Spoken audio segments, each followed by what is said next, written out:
got to a point where I was like playing a lot and like my head was hurting the entire day, and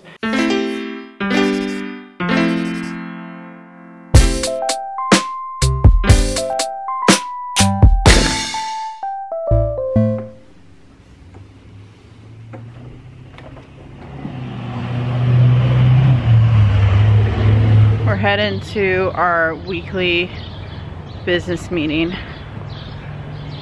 Ben and I. Cool, crisp, pre-spring morning. Beautiful. Glad we're not hiking on the AT.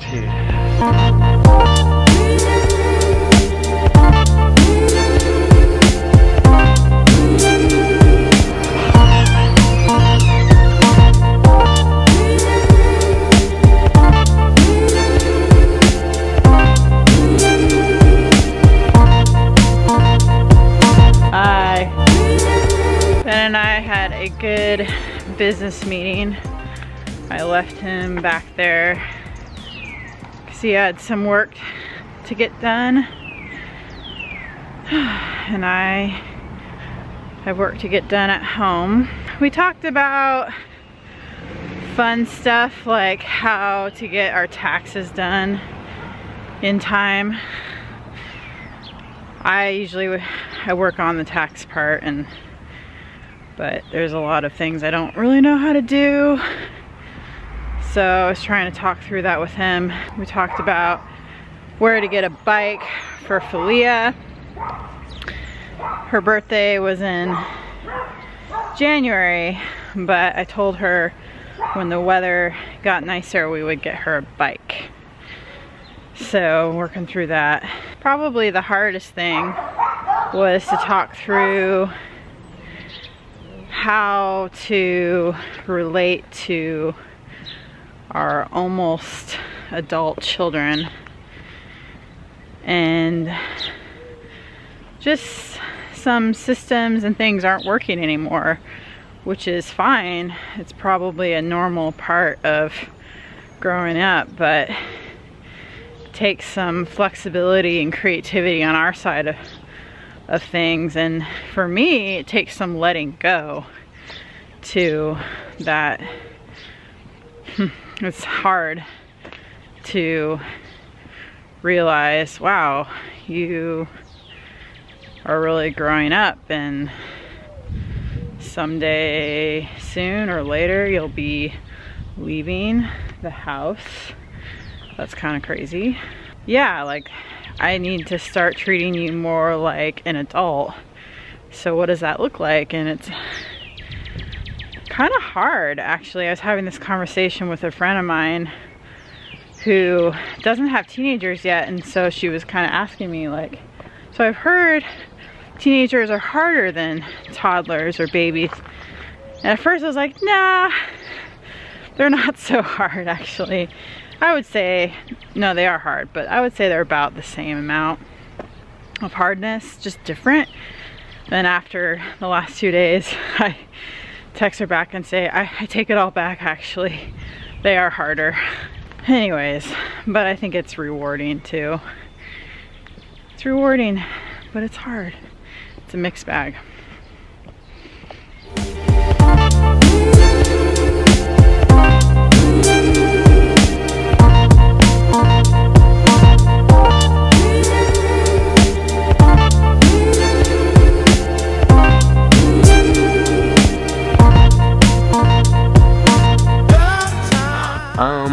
Recently I have been playing a lot of video games because they're pretty addicting, and I have like all my friends play video games and they play the games that I play, so it's like really fun to play with them. But it got to a point where I was like playing a lot and like my head was hurting the entire day, and I was kind of in a bad mood the entire day, and like I started to get to a point where I was like playing like for 4 hours a day on video games, and just not really doing all my things that I should be doing, like my chores. And so I felt like someone should be like telling me to stop playing video games, because I don't know, I've just been used to it all my life. But since this no rules thing, I had to like tell myself to stop playing video games, but that was way harder than someone saying not to do it. So finally I was like, well, I just got enough courage to delete my Fortnite account, which was, it wasn't that hard, but yeah, I like put $10 into it, and that was kind of a waste of my money, even though it was only $10. So yeah, and I haven't played video games since I deleted my account, and it's been super helpful. So yeah, that's how my 2019 no rules has been going so far. Biggest decision yet.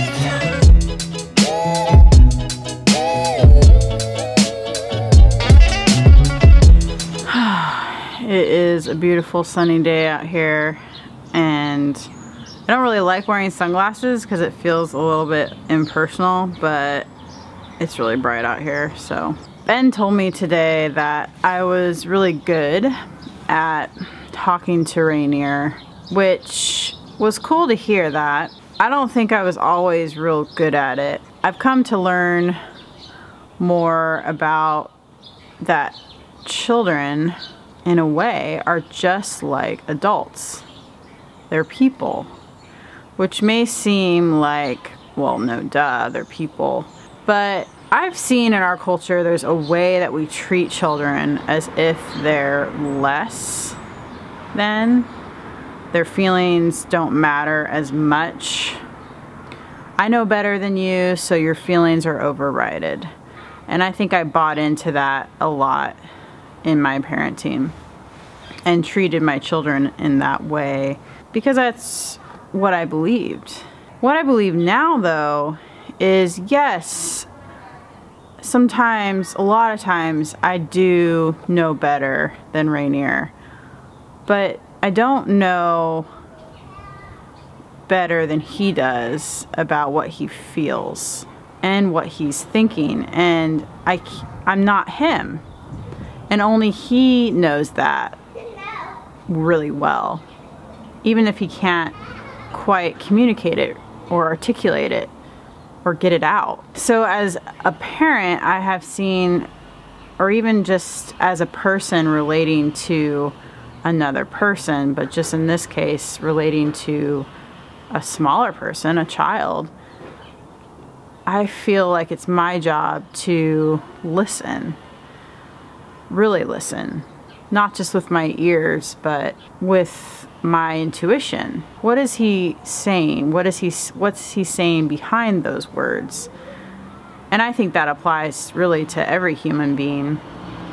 But with kids, I think it's very easy just to dismiss their temper tantrums and their stuttering or their whining or their tears as, just get over it, kid.